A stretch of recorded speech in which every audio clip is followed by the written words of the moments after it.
Esta leyenda urbana nos cuenta que Selena estaba engañando a su en ese entonces novio, Chris Pérez, con un cirujano.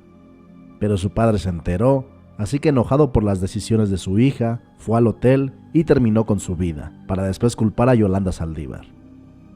Puedes estar pensando que esto suena demasiado ilógico, pero aquí se trata de contarte las leyendas urbanas que existen. Do you have a gun in the truck? I would do my head. Did I tell her on the radio that I killed her? No.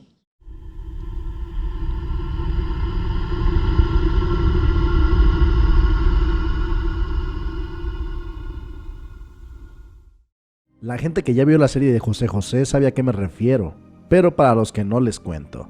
José José acusó que su exesposa Anel le hace trabajos para controlarlo, además de supuestamente haberlo estafado.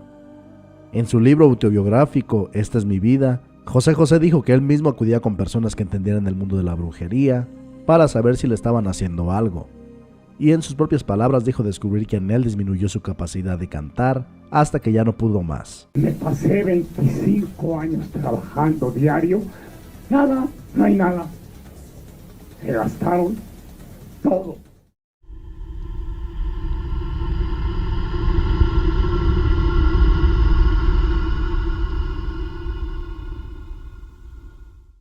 Me animo a apostar que todos los mexicanos mayores de 25 años saben qué le ocurrió a Colosio en aquel meeting en Lomas Taurinas, pero lo que nos ocupa aquí es algo que la mayoría sospecha. Luis Donaldo Colosio fue mandado a asesinar y antes de cometer el crimen las personas que ordenaron su asesinato se burlaron de él con el tema de la culebra de la banda Machos. Solo hace falta ponerle atención a la letra para entender a qué se refiere esta leyenda urbana.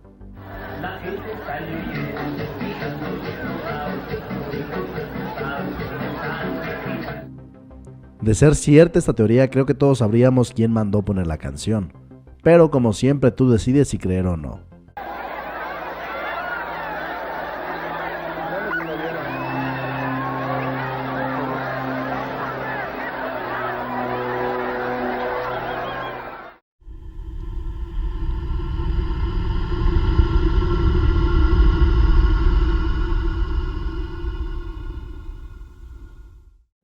Esta es una de las leyendas más populares y viejas, ya que comenzó a contarse en los 90s. En esta nos cuentan que Luis Miguel regularmente asistía a las fiestas privadas de Los Pinos, puesto que en ese entonces salía con la hija del presidente Carlos Salinas. Y en una de estas fiestas, el cantante supuestamente tuvo una sobredosis y cayó al suelo. Inmediatamente lo atendió el personal médico, solo para descubrir que Luis Miguel ya no respiraba. Salinas mandó que todos se fueran, para evitar que se dieran cuenta de lo ocurrido, y se cavó un hoyo en el jardín de Los Pinos, donde enterraron el cuerpo del cantante. Posteriormente se lanzó una convocatoria secreta para suplirlo, y lo que supuestamente refuerza esta leyenda urbana es que el propio Luis Miguel se ausentó en 1992 por un año completo para descansar. Es por esta leyenda que muchos afirman que Luis Miguel que vemos ahora es un doble. De seguro te has topado con ella alguna vez, y ahora sabes cuál es su origen.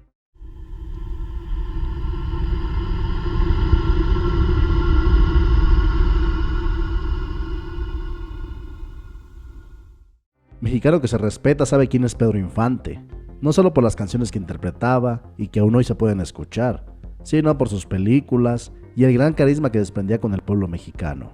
Todo esto terminaría en 1957, cuando un avión donde el ícono mexicano se encontraba falló y terminó con su vida. Siempre que un gran cantante fallece se lanzan las teorías de que realmente están vivos y que solo fingieron su muerte para esconderse. Pasó con Jenny Rivera, de quien hablaré después, pasó con Juan Gabriel y por supuesto que pasó con Pedro Infante. Pero lo que te deja mucho en qué pensar respecto a la muerte de esta leyenda mexicana es lo que verás a continuación. El hombre que estás viendo es alguien que se presentó como Antonio Pedro. No solo el físico es muy similar a cómo se vería el fallecido cantante si siguiera vivo, sino que hablaba, cantaba y hasta tenía gestos demasiado parecidos a los de Pedro Infante. La leyenda cuenta que la razón por la que Pedro Infante fingió su muerte es porque estaba saliendo con la mujer de alguien poderoso en el país, y al enterarse que salía con el cantante lo mandó a asesinar. Pero alguien le avisó antes y Pedro procedió a armar toda la escena para desaparecer. Se dice que vivió muchos años escondidos en un rancho del también actor Mario Moreno Cantinflas, Y no fue sino hasta 1983 que salió de nuevo a los medios presentándose como un imitador de él mismo. Como te dije, siempre lanzan teorías cuando un cantante fallece, pero de nuevo, tú decides si creer o no en esta leyenda urbana. Surge a la luz pública Antonio Pedro cantando, ¿por qué hasta el 83? 13 de febrero, les está hablando un simple amigo vagabundo. Muchísimas gracias. Adiós, perdón, y al público.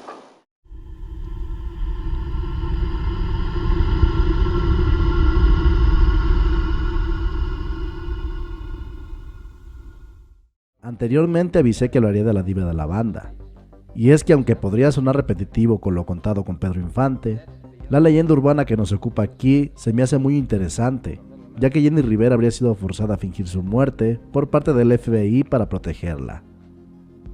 Es muy probable que tú conozcas esta leyenda, ya que se hizo muy popular en los últimos años, pero para los que no la sepan, se las contaré rápidamente. Jenny Rivera supuestamente ayudó al FBI con información privilegiada para que atraparan al criminal apodado La Barbie. Con lo que no contaban era que muchos criminales más pondrían precio a la cabeza de la cantante y el FBI tuvo que intervenir, montando una supuesta muerte y ocultándola en algún lugar de Estados Unidos. Toda esta leyenda urbana nació debido a que en 2020 comenzó a hacerse muy popular un video de una youtuber que subía recetas de cocina. Hasta aquí todo normal, pero solo hace falta que la escuches para notar que su voz y hasta la forma de expresarse se parecen mucho a las de la cantante fallecida. Cuando se viralizó su canal, misteriosamente la mujer borró todos los videos y solo dejó uno que había subido con el título "Ya déjenla descansar". Ella mantuvo silencio un tiempo después de afirmar que ella no era Jenny Rivera, y actualmente su canal sigue subiendo recetas de cocina, aunque a la fecha no falta el comentario donde la gente se pregunta si es o no Jenny. Ella al parecer ha decidido ignorar estos comentarios y solo sube videos sin dar más explicaciones. Ya que esté muy limpia la carne, vamos a sazonarla con sal de ajo o con lo que tú acostumbres.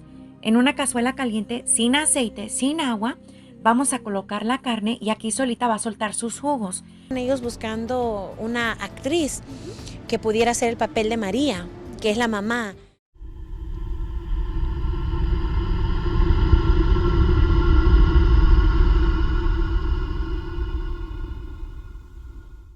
Hablar de Sergio Gómez es hablar de uno de los íconos del género duranguense, el cual vio su caída luego de que este fuera asesinado en 2007.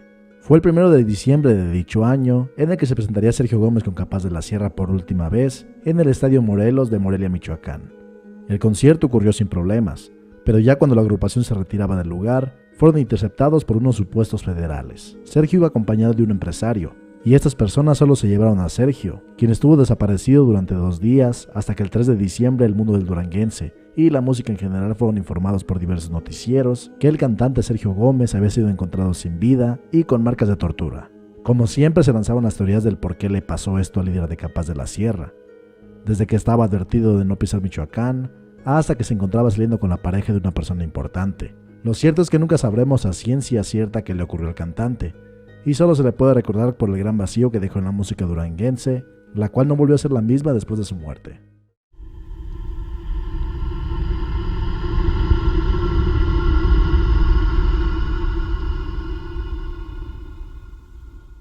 Creo que la gran mayoría sabe lo que sucedió entre Gloria Trevi y Sergio Andrade, pero para los que no se los contaré rápidamente.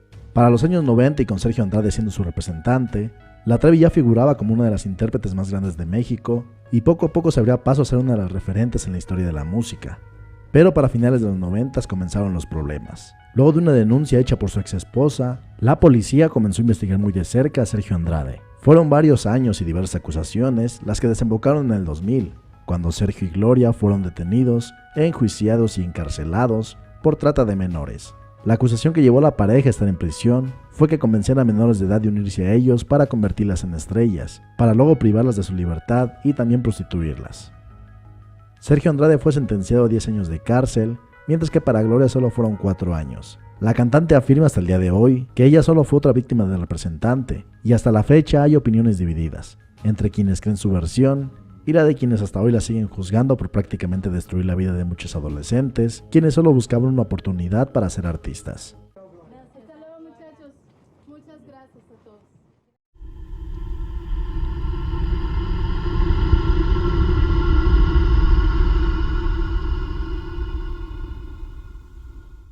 Una de las leyendas más extrañas que he escuchado hasta ahora nos cuenta que según existen varias pruebas de que la actriz y cantante Verónica Castro y Ana Gabriel mantenían un romance oculto, puesto que para aquellos tiempos en el que Verónica tenía su programa Aquí está, todo era muy distinto, no sería bien visto una relación entre dos mujeres tan famosas como ellas, ya que fácilmente serían rechazadas por la sociedad y en pocas palabras arruinarían sus carreras.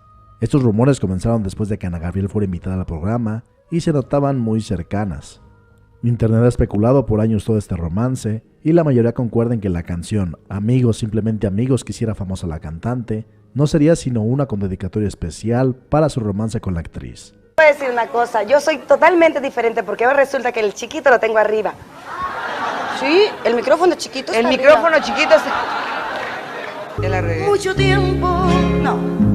Y otra vez... No has estado nada, maldita. De aquellos ojos...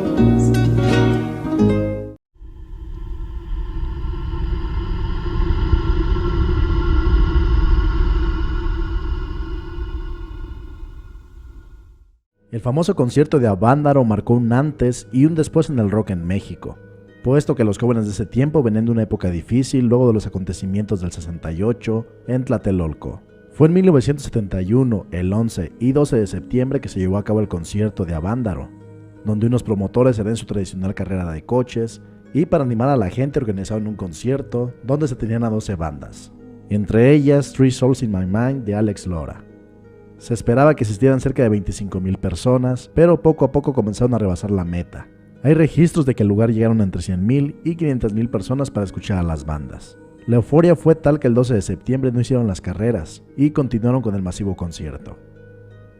Cabe destacar que la empresa Coca-Cola fue uno de los patrocinadores y en ese momento su presidente era ni más ni menos que Vicente Fox, quien de 2000 a 2006 fue el presidente de México. Pero bueno, continuando con la historia. La asistencia alertó al gobierno, puesto que contemplaron que todos esos jóvenes podían organizarse y hacer una marcha masiva, por lo que tomaron medidas extremas para evitar esto en un futuro. Para comenzar, ordenaron a todos los medios de comunicación disponibles que comentaran lo que sucedió en esos días con titulares como marihuaniza, denigrante orgía y mugre, sangre, muerte y pelos. Posteriormente se tomó la medida estricta de prohibir el rock. No solo a las bandas quienes tocaban, sino a los promotores que contrataran y organizaran estos conciertos. Además de que según los rumores, el puro hecho de que te vieran con un disco de rock ya era motivo para meterte en problemas. Las mismas radios tenían prohibido poner rock y también los bares eran sancionados si se escuchaba el género. Todo eso se terminó en los 80s, por lo que el veto del rock en México fue de aproximadamente 10 años. Asimismo, el gobierno se encargó de prohibir la entrada a bandas extranjeras. De ahí surge la sabida historia de que no permitieron que The Beatles se presentaran en el país. Sin duda alguna el rock tuvo un momento bastante oscuro, y esta es una de las historias más curiosas e interesantes que he visto hasta ahora. ¡Avándaro! ¡Avándaro! ¡Avándaro!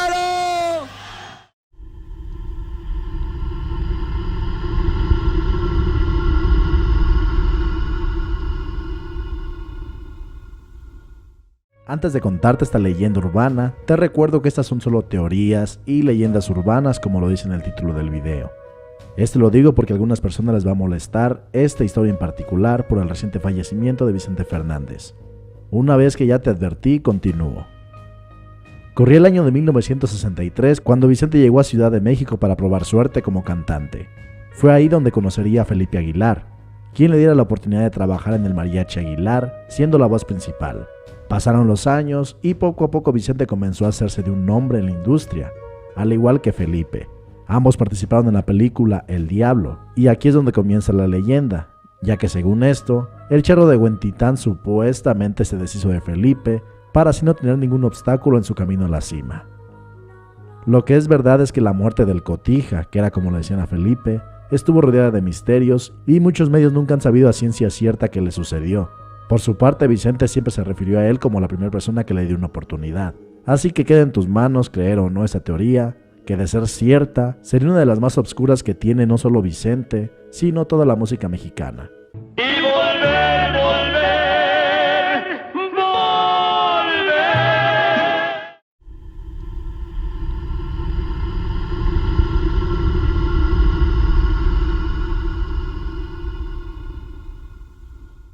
Esta teoría suena bastante rebuscada y tiene supuestas pruebas, pero veamos primero la teoría completa. Creada en 1995, Molotov llegó para ser una de las bandas más representativas de la música mexicana. No por nada cuando escuchamos la frase, si nos pintan como unos huevones, no lo somos, la gran mayoría sabe lo que sigue, aun si no es fan de la banda. La teoría de que la televisora la creó comienza justamente con el año en que se dio a conocer, puesto que en 1995 había pasado apenas un año del asesinato de Colosio, caso que tenía indignado a muchas personas, quienes aún creen que altos mandos del poder fueron los que mandaron a asesinar al candidato. Además tenían de presidente al polémico Ernesto Zedillo y ya había surgido el EZLN. Entonces Molotov sería una creación para aprovechar la indignación social y obtener algo de beneficio de ello. Las supuestas pruebas de esto es que el mayor rival de la banda es Televisa, y que fueron los que ambientaron el Mundial de Rusia por Azteca 7. Así como se dice que la empresa creó esta banda, se cuenta una historia parecida con Armando Manzanero, el Grupo Mares y otros de la época, convirtiendo a TV Azteca en una televisora que se ha dedicado a hacer pequeñas inversiones, creando secretamente artistas para su propio beneficio. Como te dije al principio, esta es una de las leyendas urbanas más rebuscadas de la lista, pero eso no quita que si resultara ser cierta, sería bastante curiosa la forma en como muchos fans vemos a la banda.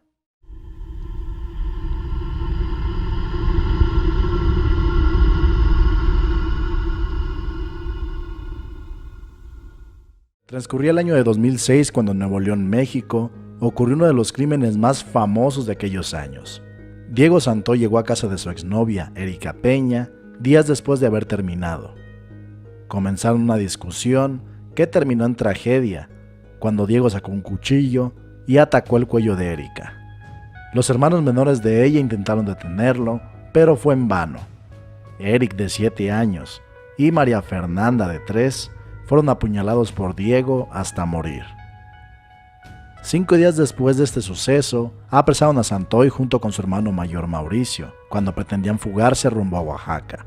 Fue para 2010 que lo condenaron a 138 años de cárcel, que luego bajó a 71 años, 7 meses y 27 días. Pero volviendo a 2006, tenemos a Panda, quien se encontraba grabando los temas para su próximo disco llamado Amantes Untamentes. Pero al pasar el que terminaron llamando Caso Cumbres, José Madero tuvo la idea de incluir un tema en memoria de lo ocurrido. Y tú puedes escuchar una versión cruda de la perspectiva de Diego en la canción So Violento, So Macabro, donde destaca la frase, quiero que quede claro que si no es conmigo, con nadie vas a estar, mostrando claramente de una manera fantasiosa lo que pasaba por la cabeza de Santoy. Y si quieres puedes escuchar este gran tema para analizar la letra que nos cuenta desde otro ángulo la historia ocurrida en el famoso Caso Cumbres.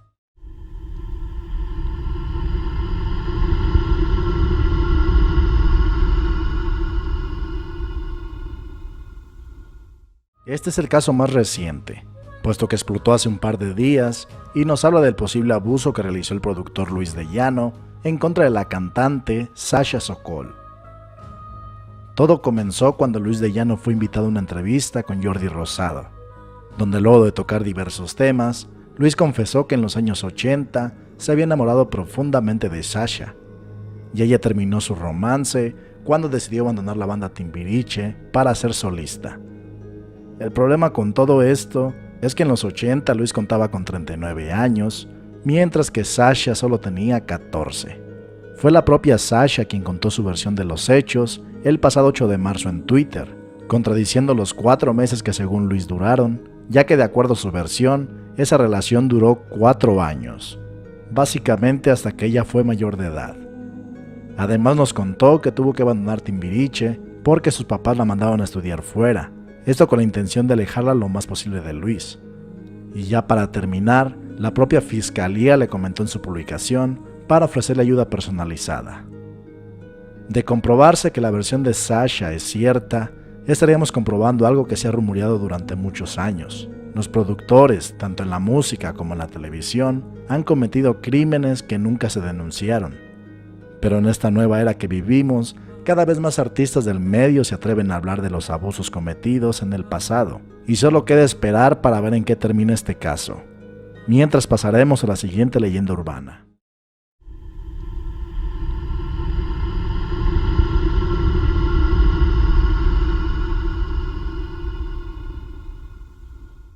Si algo ha demostrado México es que es un gran mercado para todos los cantantes y bandas. No por nada es muy raro escuchar que alguien en el mundo de la música se exprese mal de los mexicanos. Pero por desgracia, tuvimos un encuentro amargo con Queen, al punto en que decidieron no regresar a México luego de su concierto en Puebla. Y ahora te narraré lo ocurrido.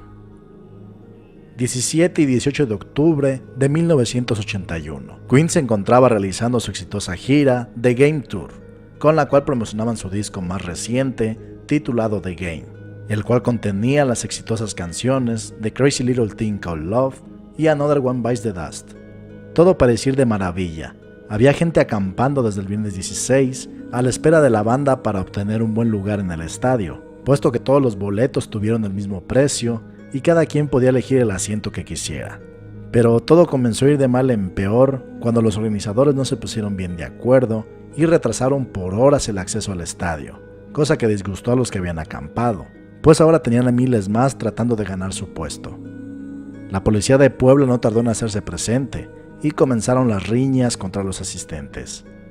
Pero todo pareció controlarse cuando al fin abrieron las puertas y muchos accedieron a la espera de Queen.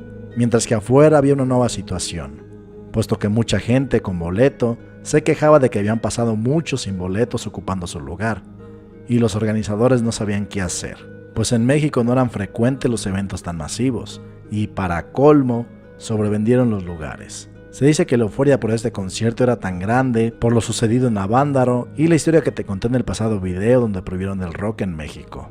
Esto ponía a Queen como la banda que iba a traer el regreso del género al país. Después de que controlaron lo mejor posible el acceso al estadio, ocurrió algo inesperado. Y es que en un momento del concierto, Freddie tomó un sombrero de charro y lo utilizó, cosa que por alguna razón molestó a muchos de los asistentes. Y no conformes con abuchear a Queen mientras interpretaban Bohemian Rhapsody, se cuenta que comenzaron a tirar al escenario zapatos, botellas, piedras y demás objetos. La banda tuvo que detener el concierto a los pocos minutos y abandonaron el lugar asustados, mientras que los asistentes, aún más enojados, comenzaron a realizar destrozos en el estadio y posteriormente asaltaron, saquearon y quemaron tiendas por toda la ciudad. Antes de dejar el escenario se cuenta que Freddie tomó el micrófono y dijo: "Muchas gracias, Puebla, México. Thank you for the shoes. Adiós amigos, motherfuckers. Goodbye, you bunch of tacos". Al día siguiente cumplieron su siguiente fecha ahí mismo, pero esta vez fue distinto, e incluso Freddie agradeció a los asistentes por haber sido un mejor público que el de la noche anterior. Al terminar el concierto, anunciaron que cancelaban su participación en Ciudad de México y Freddie no volvió a este país después de eso.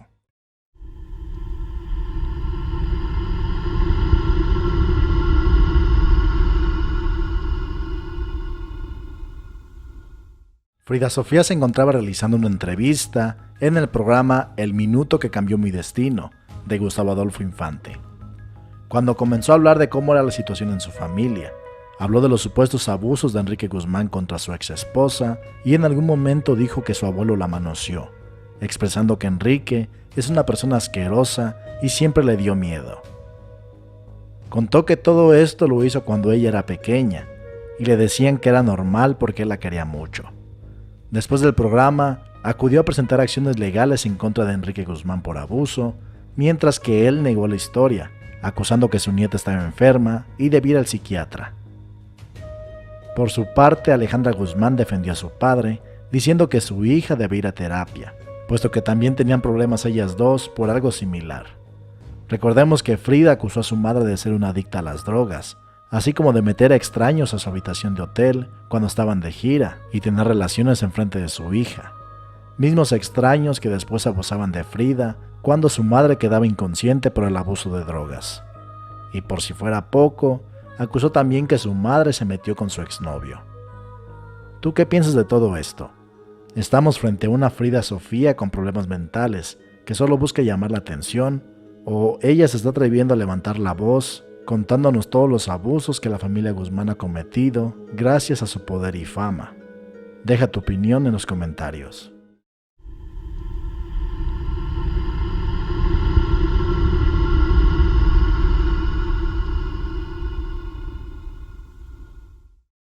Probablemente ya conozcas qué es lo que sucedió en este famoso caso, pero lo que pocos saben es lo que pasó después de la acusación, y ahora te lo voy a contar. Todo ocurrió en 2010, cuando Dayana Guzmán, de tan solo 17 años, acusó a Kalimba de abuso sexual, titular que fue usado durante semanas en los medios. Dicha noche en Quintana Roo, Kalimba se encontraba en una presentación cuando al escenario subieron Dayana y su amiga Taylee, quienes trabajaban como decanes.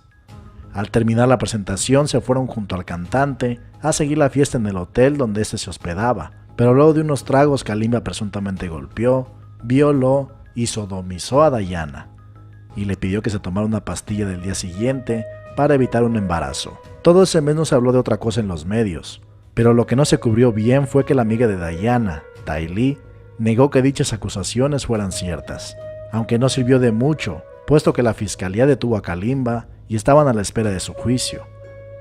Pero en la reconstrucción de los hechos no se encontraron las pruebas de la supuesta violación.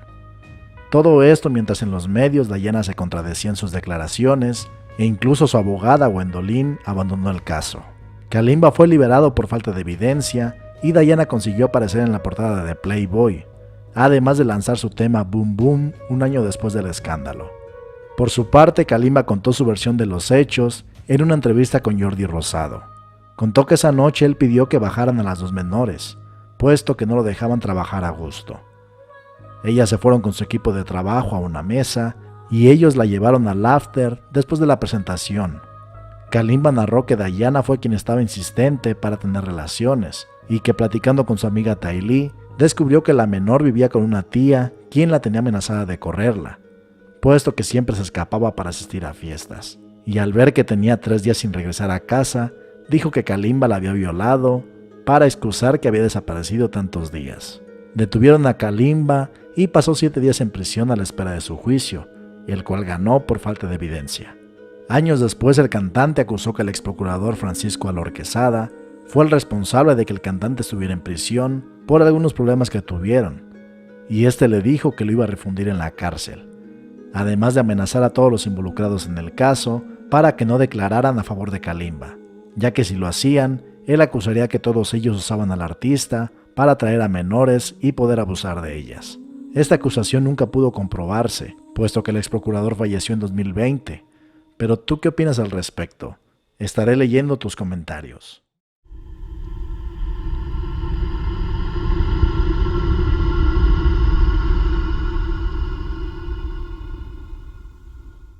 En la primera te cuento algo que es muy conocido, y es que Valentín Elizalde parece haber hecho una predicción de su muerte. Y las pruebas que han hecho a muchos creer en esta leyenda urbana es en primera sus declaraciones durante una entrevista, donde comentó que estaba tomando muchas decisiones porque sentía la muerte cerca. Que ya la veo, siento los pasos ya cerquita, que no sé por qué, pero estoy tomando muchas decisiones ahora. Puede ser precipitada por lo mismo de que ya siento venir a la huesuda, ¿no? Pero... Y la segunda es el video que realizaron con su canción Vencedor, donde se presentó como un fantasma que no podía despedirse de su familia. Y en ese mismo video vemos la tumba que predice con exactitud la fecha de su muerte, ya que fue justamente en 2006 cuando el Gallo de Oro dejó este mundo y un gran vacío en la música regional mexicana. La segunda teoría de la que te hablaré toma una dirección más extraña, ya que de acuerdo a esta leyenda urbana, Valentín Elizalde podría haber buscado su muerte prematura, con el fin de ser inmortalizado como su ídolo Pedro Infante. Las pruebas que se usaron para argumentar esta leyenda son en primera la profunda admiración que el Gallo de Oro tenía por el gran Pedro, y la segunda es que la canción A mis enemigos fue una dedicación hecha para el narcotraficante Joaquín El Chapo Guzmán en contra de los Zetas, misma organización que amenazó al Gallo de Oro sobre no presentarse en Reynosa y no interpretar dicho tema, mismas advertencias que no siguió, e incluso se dice que el tema A mis enemigos fue tocada al inicio y al final del que fue su último concierto.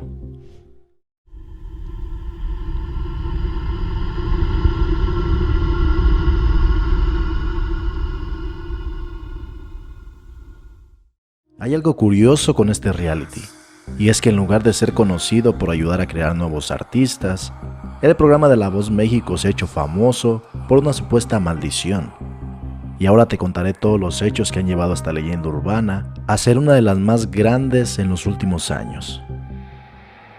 Jazz, desbloqueame de Instagram, Reyes, se fracturó el pie en la primera temporada del show, y fue ella quien, sin saber, iniciaba la maldición. Jacqueline Bracamontes, quien fuera la conductora de La Voz México, se encontraba embarazada de gemelos mientras se transmitía el show, pero al momento de dar a luz sufrió la pérdida de uno de sus bebés por problemas de respiración. Uno de los acontecimientos más famosos de esta maldición es el fallecimiento de Jenny Rivera, quien fungía como juez del show y estaba en las semifinales. Pero todo cambió de rumbo cuando en un accidente de aviación perdió la vida junto a su equipo. Aprovecho este momento para recordarte que la muerte de Jenny Rivera también tiene su propia leyenda urbana, y tú puedes escucharla en el video que grabé hace unas semanas. Continuando con la maldición, tenemos la muerte de Gibran David, participante de la tercera temporada que desapareció el 7 de septiembre de 2014, y luego de varios días fue encontrado sin vida dentro de un vehículo abandonado. En la temporada 4 del show participaron las hermanas Lisbeth y Lisette González, y fue la primera quien en un viaje que hacían junto a sus papás rumbo a una presentación que tuvieron un accidente por un bache, accidente donde Lisbeth González perdió la vida. La siguiente víctima fue el finalista de la primera temporada, Jano Fuentes, quien recibió 3 disparos en la cabeza mientras salía de una academia de baile que montó en Chicago. Y el más reciente ocurrió en enero de este año, luego de que encontraran el cuerpo sin vida de Juan Manuel Galloso, quien contaba con heridas de bala dentro de un vehículo en el estado de Hidalgo. ¿Qué opinas de este caso? ¿Estamos frente a una real maldición o simplemente estamos siendo testigos de coincidencias demasiado increíbles?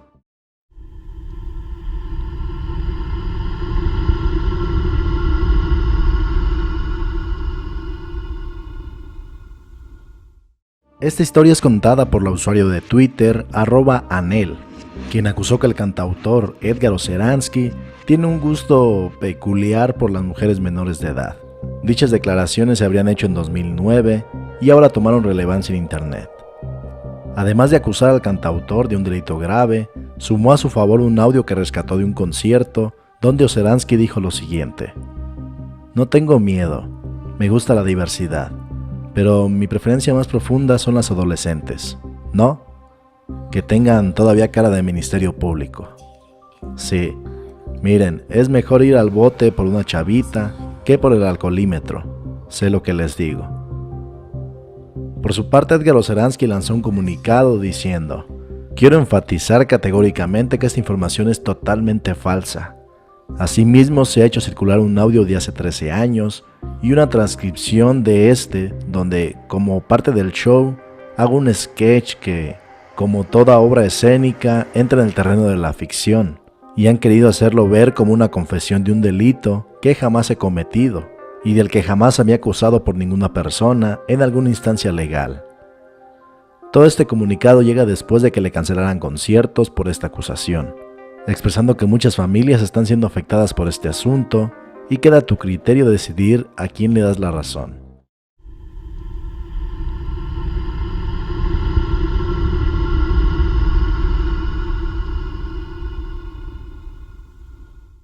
Esta leyenda urbana la comenzó Pedro Romero, quien fue actor en Televisa interpretando a Pistachón Zigzag en Odisea Burbujas.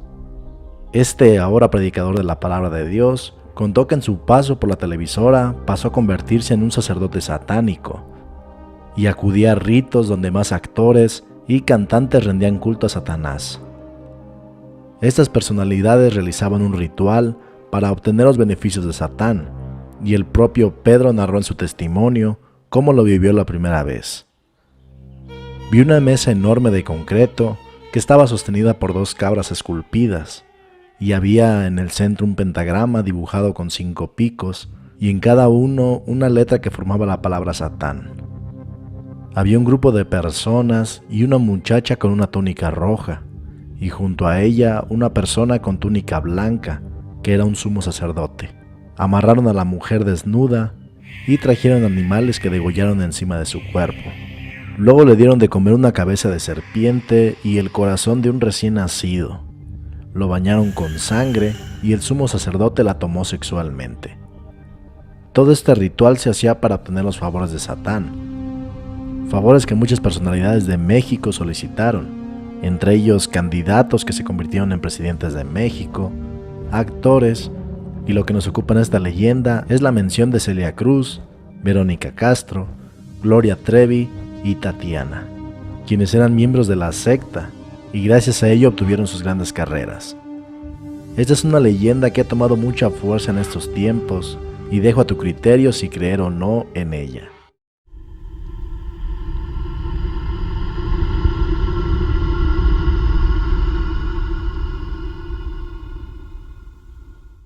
Zaida Peña fue una cantante del género regional, famosa por canciones como De Contrabando y Amor Ilegal, siendo esta última de la que te hablaré al final, pues en una leyenda urbana bastante aceptada entre la gente, Amor Ilegal podría ser clave para entender la razón de su asesinato. La noche que falleció aún sigue rodeada de misterios, y ahora te la voy a narrar. Era un viernes 30 de noviembre de 2007. Zaida se encontraba con Ana Berta González. Las dos habían llegado a descansar en el motel Mónaco, luego de haber asistido a un concierto de Alejandra Guzmán. En el motel no había cámaras de seguridad, por lo que no hay registro en video de lo sucedido. Pero lo que argumentaron los testigos fue que alrededor de las 11 de la noche un vehículo se hizo presente e ingresaron unas personas a la habitación de Zaida y a los pocos minutos escucharon unos disparos. Al momento se encontró el cuerpo sin vida de su amiga Ana Berta y el de un empleado del motel. Zaida corrió con la fortuna de sobrevivir al ataque, pero se encontraba muy grave. Múltiples personas cuentan que la cantante tenía una herida de bala que perforó desde la mandíbula hasta la espalda, y rápidamente llamaron a una ambulancia que la llevó a un hospital. Pero de poco le sirvió sobrevivir ese atentado, ya que en el mismo hospital fue nuevamente tiroteada hasta conseguir su muerte. Ahora que ya te conté los hechos, ¿cómo entra la canción Amor Ilegal? Pues en esta leyenda urbana nos cuentan que Zaida Peña tenía un amorío con Ana Berta, y al enterarse el ex de ella, se vengó de la cantante quitándole la vida. La misma canción de Amor Ilegal nos daría pistas de su inclinación sexual, e incluso se ha dicho que el tema fue interpretado para uno de sus amores. Después de que falleciera y a lo largo de los años, distintos productores han dicho que Zaida llevaba una vida amorosa discreta, y su mayor amor había sido justamente Ana Berta. Su madre, Blancaide Arjona, ha defendido que su hija no tenía gustos por las mujeres, e incluso ha dicho que el asesinato de la misma se debió porque la señora Blanca se desempeñaba en la Procuraduría Estatal y se había encargado de meter preso a diversos criminales del Cártel del Golfo. Y de acuerdo a su teoría, el cártel asesinó a su hija en venganza. Pero nuevamente dejo a tu criterio lo que quieras creer. O si tienes otra leyenda sobre este caso, te invito a dejarla en los comentarios.